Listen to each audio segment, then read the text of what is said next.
Pet you. This was it.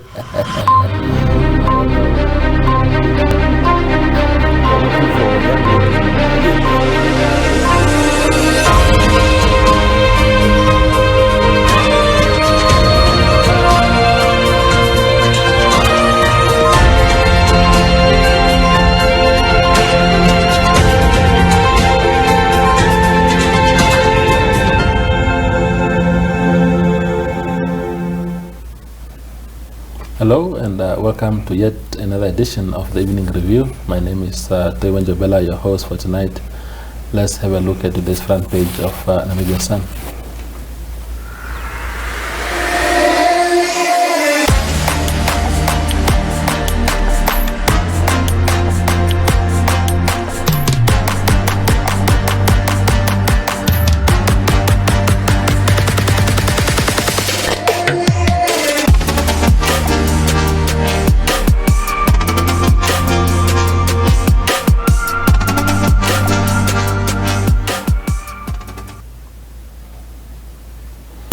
Tonight, we are welcoming back our old friend Mahongora Kavihuha, who is the Secretary General of the Trade Union Congress of Namibia, TUCNA, to talk to us about just the latest as far as the happenings in the country are concerned, particularly his and his federation's views on those issues. Welcome back, my friend. Thank you very much. Yeah. And also to the listeners. Sure. So, since the last time you were here, a lot has happened. But one of the inevitable happenings is actually the elections that are coming next month. And traditionally, the workers have always had a say in this kind of elections, in elections in general, especially the presidential ones. But your group of workers that you represent as a federation, what kind of role do you think they will play in this election? Yeah, thank you very much. I need to inform you that our block of trade unions, we are independent from any political party formation, or any church or soccer team whatsoever. Therefore, we don't support a particular political party, or we are unable to encourage our members to go and vote for a particular political party. However, as members, they have their own inherent rights to belong to whatever political party of their choice and to elect whoever they think they can elect. But I'm sure that the net had been opened nicely wide, where we have newcomers in the race, in the form of AR, the Landless People Movement, and you see the traditional ones, they have also beefed up their campaigns and what kind of thing. Now it's up to the workers for them to look who is rightly resonating with their bread and butter issues. Because the local authority elections and regional councils are very crucial because they are touching the workers directly. Many workers don't have houses. Many workers don't have proper transportations from home to work. Many workers, they fall prey to criminals. Their houses have been repossessed, their waters have been cut. So I think that these elections, they have to have a very, very, very equal eye and elect to whom they think can talk to their problems and can resolve their problems. Indeed. Of course, many of them, they have outlined, especially their manifesto. I have observed AR yesterday, listen very carefully what they articulating. One can resonate. LPM, one can resonate. Ruling party, one can resonate. Now it's up to them to see what they can do. But we're encouraging them to go and vote, whoever they have chose, but they must vote. Because they cannot just stay at home and then during our meetings, they raise the issues of lack of housing, lack of proper water and all those kind of things. That's why we are encouraging them to go and vote. Indeed. And because now this election in particular, when you talk about bread and butter issues, actually this election is more closer to people's hearts because the mayors and councillors are people that you deal with directly, as opposed to as opposed to only seeing the president on TV and you can't really have a word with him. So perhaps this one is even more important. But as a group of unions, as much as you are apolitical, what kind of result would satisfy you? What kind of leaders would satisfy your group of unions? We are not apolitical. Yeah. What we are saying is that because the issues that trade union deal with are political issues. Yes. The issues of macroeconomic policies, the issues of fiscal policies, the issue of monetary policies, the issues of health provisions, water provisions, Yeah. the issues of access to credit by the workers, the issues of formations of workers' cooperatives, all those issues are political issues, meaning that the trade union, we are political formations, Yeah. but we are non-party politicians. I hear you now. Understand? So the issues that we're engaging are political. So what we are saying is that, of course, even if I have looked at some of the political parties, there are some members from our trade union leaders who are standing for various political parties of their choices, and they are campaigning. But what we are always preventing is that don't bring whatever you find in your political party in the federation. The federation have developed its own developmental proposals. The federations and its affiliates, they have their own socio-economic policies. They have their own ideologies. Now the duty that you take from here is that you take these things and you take to your political party for the purpose of implementations and influencing those political party policies. Indeed. So our members, if you open all the campaigns now, they are there in many political parties. They are campaigning at the local, local authority level. Some are at the regional council level. But what we are saying is that after that game is over, they will come back home, and home they will be puppetized that we are non-political, but we have only one interest to our hearts, which is the rights and the aspirations of the workers. Indeed. Now, Mahongora, your union, I don't know whether you guys ever pronounce yourself on the, you didn't have to, but what was your views as a federation on the auctioning of fish recently? Almost everyone had an opinion on it. From our federations, we are a fortunate one, because the president of our federation is coming from fishing sector. He knows that sectors in and out, and have been engaged in it, and the role players. Yes. And our pronouncement was very clear through the president that we were against the auctioning of fishing. We were totally against it, because even what they estimated, the amount they estimated to generate from the activity, could not tailor when these quotas have to be given to the Namibian nation. The impact would have been different. The government were thinking on quick catch. How quick they can get some money for them to redirect in whatever project they want to do. They were not thinking on sustainable ways of these resources providing the livelihood to the Namibian nation. So we're against it, and we've seen the results, what transpired. And the sector itself also being so vulnerable after the fish rot discovery issues, it was also not premature to do so. Because I'm sure that no one wants to associate himself with a business that is painted that ugly pictures of fish rot. So it was very soon for the government for them to open for those kinds. That's why we got a very ugly bidders who were unable to honor their commitments and all those kind of things. What is the best way to deal with fish to benefit the country from its marine resources? The best way to deal with fish is to create what we call a sovereign wealth fund, where the money generated from the national resources go to that fund for it to be channeled to the social programs, the issues of social protections, and many more. You don't need to give a national resources to an individual, whether that person is a foreigner or a Namibian. Because at the end of the day, what you are doing, you are enriching that person, and you are making everybody slave to that specific individuals. And natural resources should belong to the people. And any mode of us benefiting from our natural resources should be characterized by sharing across the board by each and every citizen. But Mahongora, there you're not being technical enough. I understand the argument, and I agree totally that we need that sovereign wealth fund, but that is at the higher level. At the technical level, who should get the fish from the sea? How?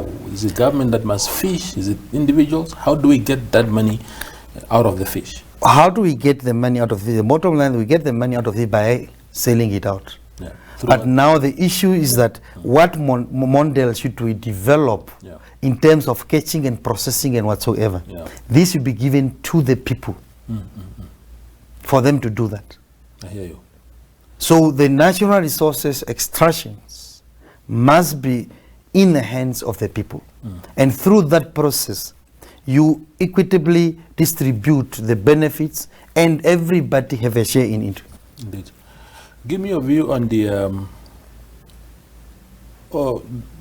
way the government has dealt with the scourge of COVID-19.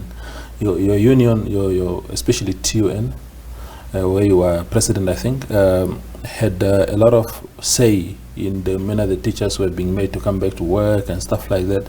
But parking that for a moment and just giving an assessment of the entire situation in the manner that government has dealt with this matter, what would be your opinion on that?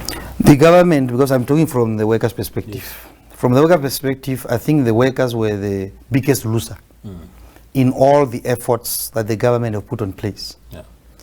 Number one, the regulations that we thought these regulations would protect the workers, they were ruled unconstitutional in the High Court. And the government promised the nations that they are going to appeal. And up to now, no one came even tell us how it's going about it. And the companies that were applicant to this challenge, they are now using that ruling for them even to suppress the workers further.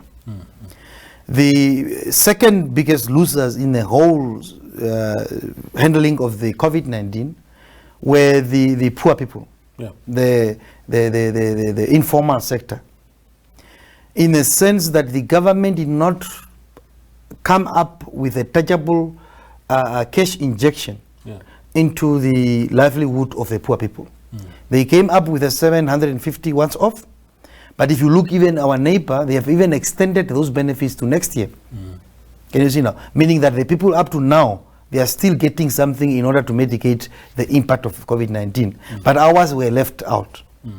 So beside the issues of handling, I think that we were fortunate that we were early to close the borders and those kind of things. But the impact that it has on the livelihood of the people, we were unable to mitigate it properly.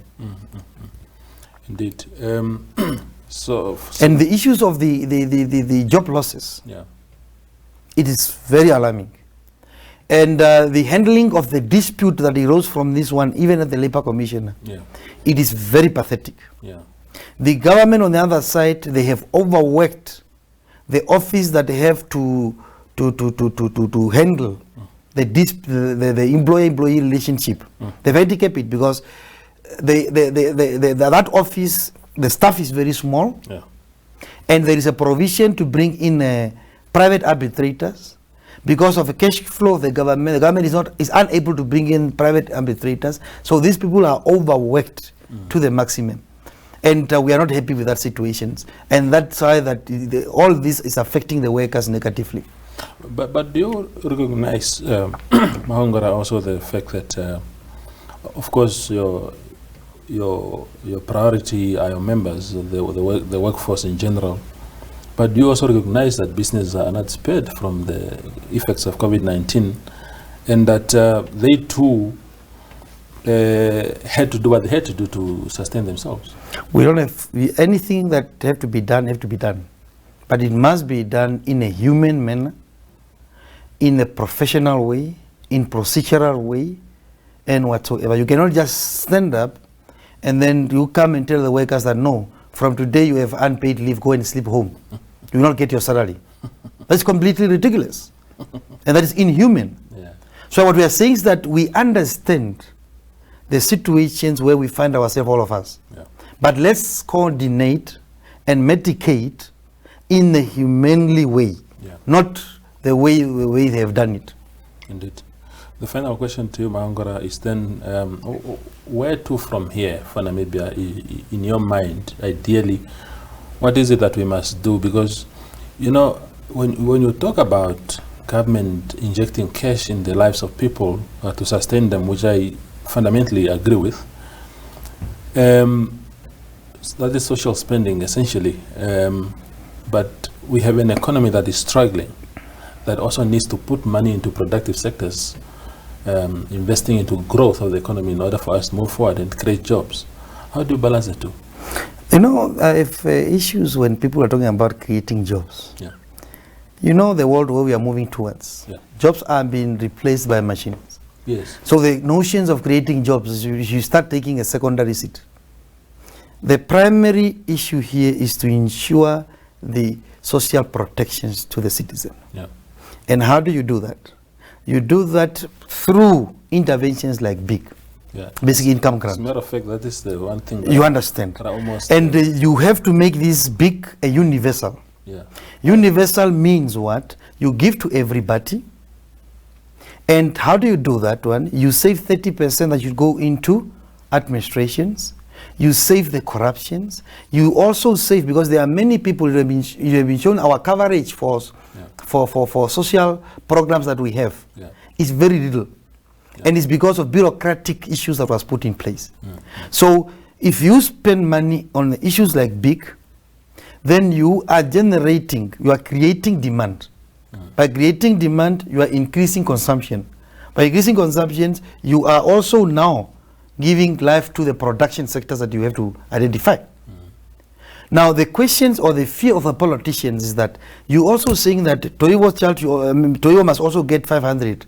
Yes, must get it. But then how do I claim the money back from Toivo? That is the formula that we should develop. Not to say that, no, stand in a queue, starve here while I'm sorting you from Toivo.